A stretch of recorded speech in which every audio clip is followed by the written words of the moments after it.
Update. Am I the a-hole for responding to my father's request for a relationship with a PowerPoint? Original post. If I'm the a-hole here, I'll own it. I'm not sorry. But it would be good to know because the rest of my family thinks this went too far. My 24 female mom died when I was 7 from leukemia. I have very few memories of her from before she was sick, and I didn't get to spend a lot of time with her in her last year. But she was an artist, and until she couldn't anymore, she would make me little collages when she was in the hospital with drawings and photos and messages for me. My grandmother put them all in a book for me after she died.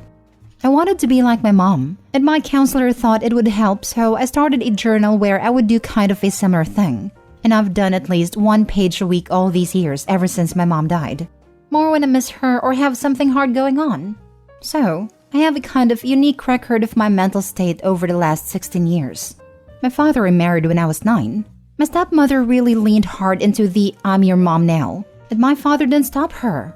It improved when they had my half-brother because she basically forgot about me then.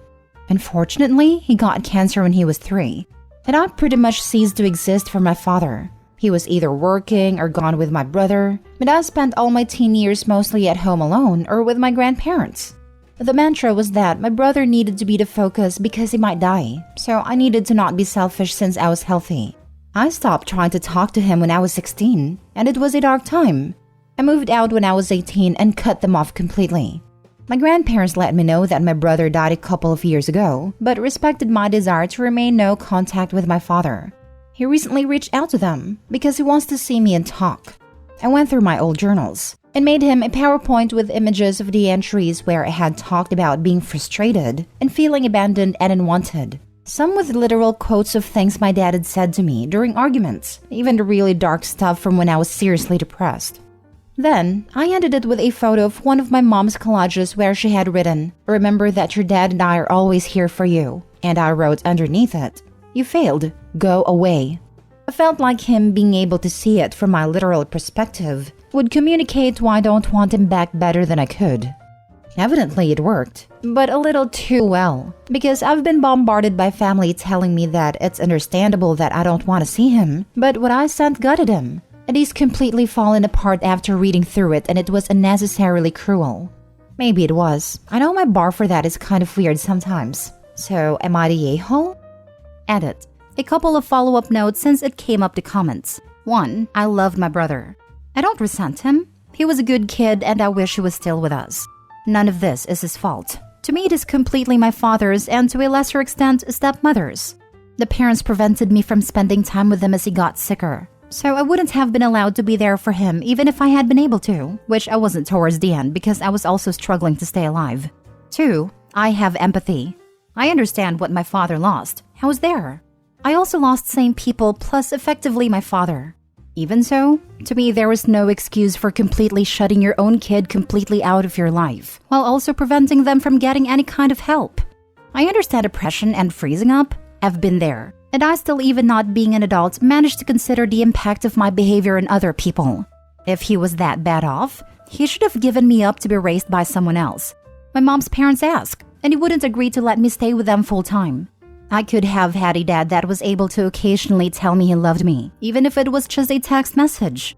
Alternatively, I could have lived with my grandparents and had people around me who cared about me every day, even if that wasn't my father. I got neither, and every request for help of any kind was met with, "Suck it up." I can empathize with having to function while breaking down inside, but I can't empathize with what he did.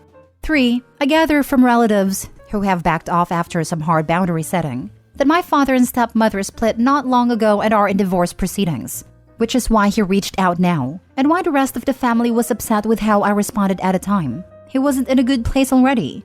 I've told them that if they care about him, to encourage him to keep away from me, refuse to pass on any messages, and try to get him into inpatient care or something if they're that worried he's going to do something rash. I don't want anything to do with him, and I've told them that I don't want to hear about anything that happens after this point, but the rest of his family love him, so for their sake I hope he pulls himself together. Now for the top comments before reading the update. Not the a-hole. I have a saying, if the truth about your conduct paints you in a bad light, the problem isn't with the truth, it's with your conduct. If the truth hurts your dad, it's his own to deal with and not on you. I like to say, if the truth hurts, you deserve it. In my experience with narcissists, that doesn't resonate the same way, which is why I started saying it the other way. Doesn't stop them from trying to gaslight the situation. It didn't happen that way, etc. So when you show proof and tell them their conduct is the problem, not the truth, it helps take the wind out of their sails. It's not a surefire thing with narcs, but it really helps deflate them. Not the a-hole in the slightest. You told your dad how you felt, and it made him have to confront his failure as a parent. It is not your fault he neglected you. He is upset because he knows that what you put in a PowerPoint is the reality of how he treated you when you were just a child. Now that the truth is out and you have reestablished no contact, I hope you are able to let go of some of the anger you have at him and know that you did nothing to cause how he treated you. I'm no contact with my dad, and I have been able to find a lot of peace in the life I have built without him. I hope for the same for you. Not the a-hole. How arrogant of OP's family to expect OP to cover up OP's feelings for your terrible father. Now for the update. A bunch of people have been asking for an update, so I'm doing it here instead of on the main sub because the original blew up more than I want to deal with again. I had a talk with my paternal grandparents over Christmas vacation and showed them the PowerPoint. They had no idea that things were as bad as they were, or that I was actively self-harming at a time, and that the accidents I had as a teen were not really accidents. So while they think it was still dangerously harsh under the circumstances, they understand better where I'm coming from, admitted that my father messed up big time, and that the family should have been more involved with me, instead of just supporting him and my brother. They said that on the surface they thought I was fine and just having trouble adjusting, but if they had known about the things described in the journal, they would have insisted my father get help. They do want me to reconcile with him, but they understand why it might be too late for that. So they've agreed not to bring him up unless I do first, and not pass on information either way. So that was actually productive.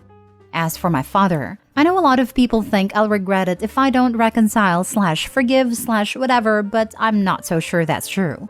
I've tried to imagine a conversation with him that wouldn't make things worse, and I can't. Best case scenario? He's sorry and has a good grovel. But honestly, I think hearing that would just make me hate him more. Worst case scenario, nothing has really changed and I have to walk away before I end up with an assault charge. I also just can't imagine any real benefit or function to having him in my life. So reconnecting seems like a lot of work for no gain. As far as forgiveness, I don't know if that's actually possible. Apathy, maybe. As far as I know, he's alive.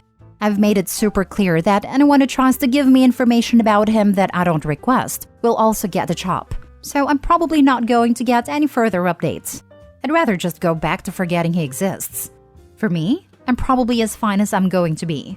I have therapy and meds, so I can pass for a functional human most of the time. My deal with myself is that I have to at least stick around until my maternal grandparents pass so they don't hurt and I can wrap things up for them. So in the meantime, I'm working on finding other ways in Detra. Spite, possibly. Next story. Am I the a-hole for putting medical fees on my mom's credit card? Plus update. Original post. I, female 25, was given temporary guardianship of my baby sister, female 15, for 6 weeks in the fall, while my parents, male 48 and female 46, had to be overseas for several reasons. Our parents left me with mom's car and keys, as well as her credit card for any expenses I might run into. On the first day that she stayed with me, my sister told me she had been having really bad tooth pain for a few weeks now. She was chewing only in one side of her mouth and sort of hesitant to eat. I told her I'd set her up a dentist's appointment, and I did make her one later in the week, but the next day she had a fever, and her face looked somewhat swollen on that side. Plus, she said her pain was much worse. So I called the dentist again and they were able to see her that day. It ended up being an infected abscess. We needed to pull the tooth, drain the abscess, and get her antibiotics. My parents' insurance covered a lot of it, but I wasn't sure about what to do about the rest. And my parents weren't answering the phone all day due to time zone difference. So, I just put down mom's credit card for the amount that needed to be covered right then, as well as to pay for the antibiotic prescription when I picked it up. I didn't think much of this at the time, but when my parents found out, they were pissed. Dad said the credit card was for standard everyday expenses like food and gas, not emergency funds, which they didn't specify this before nor provide separate money for emergencies, and that I overstepped my bounds by dropping a large sum of money and such a rash and expensive choice that mom was going to have to pay off. I offered to pay it back since it's technically within my means, but he said forget it. It's too late now due to my impulsivity. Mom also made an offhand comment about how I didn't triple check to make sure my sister actually needed medical attention, rather than trying to get out of school. This was a while ago, so I thought it was behind us. My parents told me we weren't gathering for the holidays this winter, but I found out yesterday from my sister that a bunch of family had visited and my parents hosted. So I'm sure they're more upset than I thought. My take is that I made a necessary decision for my sister's well-being and I don't regret it. But I could have done more to make sure I handled it in a more appropriate way financially, and maybe waited to go through with anything until we could get in touch. However, I offered to reimburse and was turned down. As the acting legal guardian at the time, it seemed urgent. I was worried about my little sister and the treatment needed to be paid for. Am I the a-hole? Now for the top comments before reading the update. Absolutely not the a-hole, but your parents sure are. A dental abscess is not the kind of thing you ignore, and certainly isn't an excuse to get out of school. Left untreated, it can result in sepsis, aka blood poisoning. As I am a cynical person, I'd say they're angry because they've been ignoring your sister's complaints, and something that should have been treated early got worse, until it became an abscess needing expensive treatment. You've been a better parent than them. Knowing my parents, I think you're probably right. But knowing my sister, I think there's a solid chance she didn't even bother telling them because she knew I was going to be her temporary guardian soon. I've had to help her get antibiotics for UTIs and stuff before. They're good parents in literally every other aspect, but this is a real and serious issue I have with the way they raised us. Good parents don't medically neglect their kids. Not the a-hole. Do your parents realize that your sister could have died if the abscess was not dealt with? It's a pretty serious thing when you get an infection so close to the sinuses and brain, especially if it was an upper tooth. It was damn serious and you did the right thing. What would your parents have done if they were there? Let your sister get sicker and sicker and end up in hospital or worse? In fact, they're probably negligent if they don't take her for regular checkups. Our parents are alright, but they tend to be weird about medical stuff. They don't actually believe us or act like we're making it out to be worse than it really is. I can count on one hand the number of times I went to the dentist before moving out, and I've helped my sister access treatment when our parents wouldn't on several occasions, but nothing like this before. Assuming their stance hasn't changed, they said that I should have waited to take her in until I got in touch with them and talked out payment options. They were insistent that the problem was how I paid. They just also made multiple comments about being impulsive or not believing her right away. I get that maybe it messed with her credit, but I thought we had established payments before they even left. No, it doesn't mess with your credit in any way to put an expense in an existing card then pay it off. They gave you a card to cover expenses. Your sister had what was a genuine medical emergency that could have put her in the hospital or even killed her. You say this isn't new behavior, that your parents have always been funny about medical issues and didn't always take you to be treated when they should have. That can be considered abuse. You're not the a-hole, and quite honestly, the fact that you think you might be tells me that your parents have not quite been the good people you say they were. By the way, I'm a 43 male with a daughter. I know kids sometimes lie about illnesses to avoid going to school or something, but in general, you can tell when that's likely the case. If my daughter says she's sick or something hurts or whatever, I talk about it with her, and I take whatever action seems appropriate. This is how things like this should be handled. And now for the update. The other night, I talked to my sister a bit about what happened, and she said Mom and Dad didn't tell her they weren't inviting me to Christmas. When she asked where I was on Christmas morning, my dad told her I wasn't able to make it. She knew that was BS because I have told her for sure if something came up. And when she got a chance to talk away from all the visiting family, she let me know what was up. After we called, she apparently got pretty worked up and decided to confront our parents about not inviting me, and pressed really hard on the subject of the credit card, and that they're still mad that I kept her from dying while I was her guardian. Mom started crying. Dad started yelling at Mom that it is her fault her daughters are like this. Sister told Dad to shut the heck up and don't talk about me like I'm not here. Dad then backhanded my sister. She told me that I obviously called CPS. Some other stuff happened I won't even get into, and now my sister is at my apartment. My dad has an order from law enforcement not to be on the same property as her for at least a week.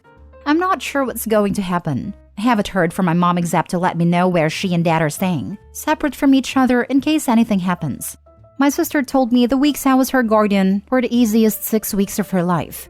I told her I'm sorry I didn't step in sooner. We cried a lot. And I let her stay up late to play World of Warcraft with me and make mini cheesecakes. I'll post an update if anything happens, but I think she and I are gonna be okay. I know someone who died from an abscessed tooth. Those things are no joke. These parents are criminals. I've had 2 friends end up in ICU because of abscesses. One had to have surgery to open his chest because the infection had drained into his lungs. The other had to have a shunt put in because the infection was too close to his brain. Opie saved her sister's life. When her father is old and sick, she can happily not pay a dime for medical treatment, just like dear old dad would have wanted. Jesus, the slow realization of Opie that her parents were bad people, contrary to what she had always believed. Good for AITA for opening her eyes. That was the part that made me want to post this. I'm so glad she realized. I truly dread the thought of kids in this kind of situation who do not have a lifeboat sibling. My sister told me the weeks I was her guardian were the easiest 6 weeks of her life. Hoo boy, that is heartbreaking. Or the fact that she, a teen, knew that her parents would blow off her medical complaints. How many things have they ignored already? Flashback to my broken leg, when my parents refused to take me to a doctor for 2 days because maybe it will get better. I am truly horrified at how many people have also had similar things happen, and I hope you are all taking good care of yourselves both physically and mentally and moving past these childhood traumas.